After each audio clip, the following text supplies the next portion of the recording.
Are you a complete degen and are you wondering with each transaction you sign if you're going to get rugged, yes or no? Well, then I might have some good news for you because in this video we're going to take a look at D.Fi, which is a Web3 super app and an antivirus. And especially the antivirus concept is something that I would like to zoom in on. When we arrive on D.Fi, yes, that is the complete URL, so it's really short and sweet. You can either connect your wallet or you can copy paste any address. So yes, that means that you don't even have to connect your wallet to start using this. Right now it's completely free. Let's hope it stays that way. We can also see that they call themselves the Web3 super app and antivirus. Scrolling down, we see what they have integrated. So over 60,000 contracts, 466 protocols, 44 networks, and over 200,000 tokens. Of course, this is not everything, but I think that is a very nice start.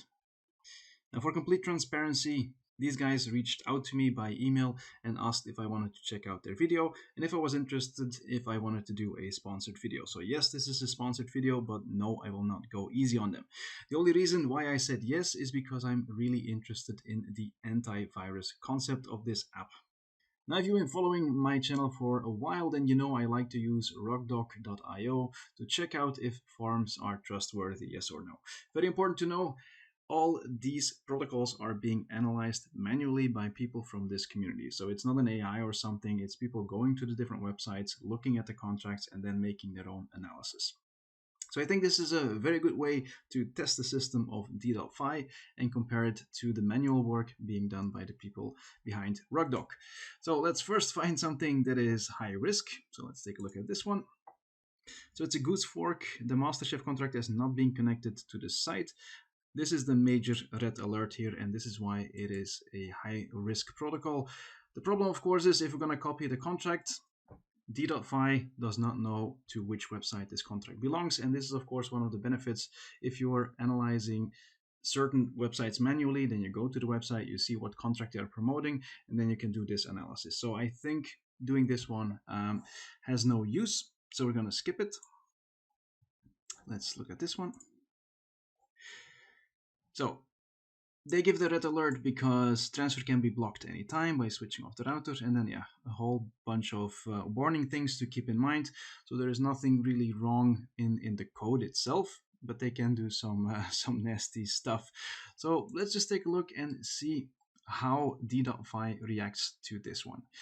So we click on contract. So on the block explorer, we copy the address. And again, you can do exactly the same, just pick any of those dApps and copy the contract and see what the results are. So going back to the D.Fi website, on the left, we have the shield and the scanner. So let's take the scanner. So we paste the address, we wait a second for the website to find the contract. We click it, and there you go. So they say there is a high risk item. So there's a transfer limit risk, which is high risk. So immediately they give it a bit of a lower score. And then they have 7 things that require attention. So going back to the RugDoc website, we see that the major red alert was indeed transfer can be blocked anytime by switching off the router. We also see that when it comes to DeFi, the analysis done by RugDoc, of course, goes a lot deeper than the one on D.Fi. Just for the purpose of this video, let's do one more. Let's see what they say about this one. Website is unavailable, okay. This one, same thing. This one. So they say that the transfer can be blocked anytime by blacklisting. 44% of the total supply is held by an EOA. So let's just see what D.Fi has to say about this one with their automated analysis. So scrolling up, copy the address, go back to the scanner, and then click on the result. As we can see, the D.Fi website doesn't see any issues with this contract. We also see the list of vulnerabilities that it checks, but apparently this is not sufficient for the degen farming. Going back to the RugDoc website, I do think they should add this one to their checklist. So transfers can be blocked anytime by blacklisting. The second one is maybe a bit more difficult. 44% of the total supply is held by an EOA. So going back to the DeFi website, We see here on the right that normally if there is enough liquidity, they will do a token liquidity analysis, and normally they should show top 10 token holders. So I don't know why this is not happening. But then over here, we would be able to see the second argument that they make on the RugDoc website, and that is that somebody is holding 44%, which is of course worrisome. And in that case, I would also add a warning here, which I don't think is something that they're doing yet. Now, before you think that the scanner isn't that useful, I do want to point out that the scanner is completely automated. It can look at any type of contract. It doesn't matter if it's DeFi, NFT, regular token contract, or anything that we can come up with in the future. It also means that it doesn't matter how old the contract is. Even if it's created 5 seconds ago, it will make an analysis of this contract. Comparing this to RugDoc, you have to keep in mind that people manually have to take a look at a project, then make their analysis, and then share it on this website. These things take time. It also means they can't look at everything. So there is a chance that they haven't looked at the project that you want to use. This is why combining these two tools can be very powerful. Either way, I'm going to give the team behind De.Fi this feedback so they can improve their product and hopefully add some more items to their token detector. Now it's time to take a look at their Shield solution. So if you click on Shield, you can see that you can connect your wallet, but again, you don't have to. You can simply copy paste the address. So in order to find some wallets that hopefully have been exposed to some things, we're gonna go to PancakeSwap because the Binance Smart Chain has been around for quite some time, and so has PancakeSwap. Then we go to Earn, then we go to Farms, and then let's just take a look at the Cake BNB one. Then we click on View Contract. Then we're going to look for a sizable transaction. So 8,000 Cake is not bad. Let's click here. This person apparently has 46,000 in his wallet. So that is perhaps a good one to take a look at. So we're going to copy the address. We paste the address. Confirm. And then wait a few seconds for the analysis.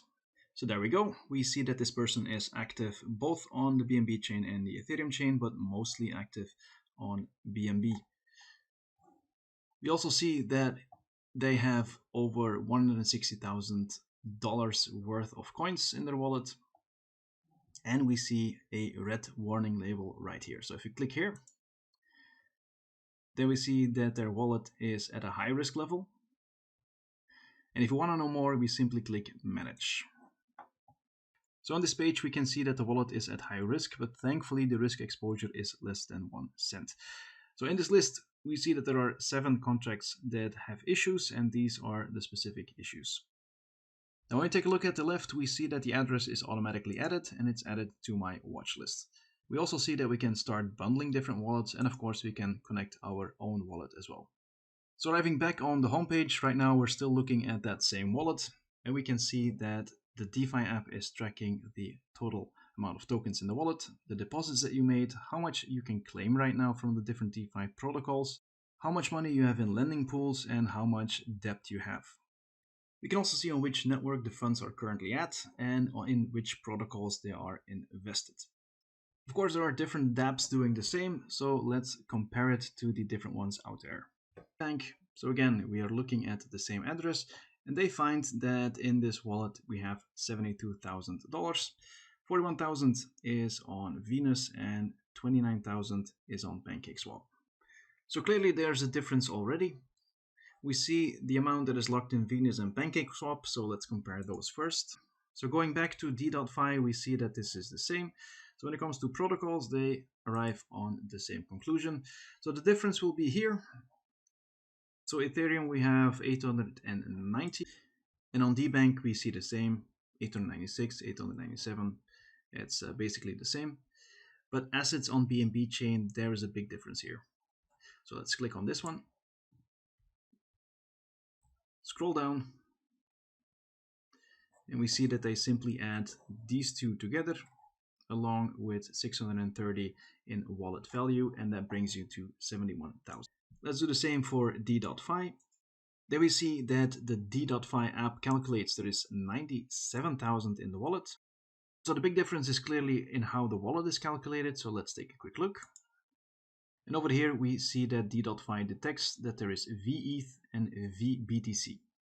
Going back to Debank, we see that somehow it is not calculating the VETH and the VBTC. So I guess points go to D.Fi on this one, but just to make sure, we're gonna copy paste the same address in Zapper.fi as well. So looking at the same address on Zapper.fi, we see a total value of 42,000, which is again that 879 on Ethereum. And then we have the similar amount, the 600 something on BNB chain. When it comes to app holdings, we see that indeed everything is locked up in Venus. So going back to Debank, we see that this covers the amount in Venus, but they're not showing the amount in PancakeSwap v3 liquidity. So conclusion, both D.Fi and Debank agree on the amount in Venus and in PancakeSwap v3. So the only thing that the different solutions don't agree on is what is in the wallet. So the question is there a reason why the other two platforms are not listing these two tokens? So to find out, let's do a little bit more research. We can do this by looking at the contract. So we'll copy the contract. You can take a look at the holders. Right now we still have 8,000 holders. And according to the price on BinanceScan, it's $11. And that gives us a fully diluted market cap of 26 million. Let's see if we can find some more information on CoinGecko. So over at CoinGecko, we see a price of $36, which is the same price being used in D.Fi. Other than that, the token has been around for quite some time, but apparently not much is happening. So let's take a look at the official website. This looks like a typical degen DeFi solution. Scrolling down, I don't see the tokens anywhere. Let's see if we can swap them. VETH, nothing found, and VBTC, also nothing found. So yeah, I guess if you can't swap these tokens, not even on the official website, something must be wrong, and there's probably no liquidity at all to trade these tokens. So I don't know for certain, but this might be the reason why Zapper.fi and Debank are not listing these tokens in the total of this wallet. However, if this is my wallet, I really want to know about all the tokens in my wallet, and especially in this case, apparently it still has a value between $11 and $30, which adds up to a significant amount.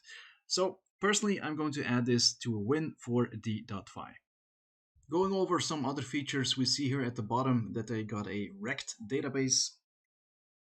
So the REKT database is the biggest database of all crypto hacks and scams that have ever happened. And of course, the big one here on top of the list is the Terra Classic one.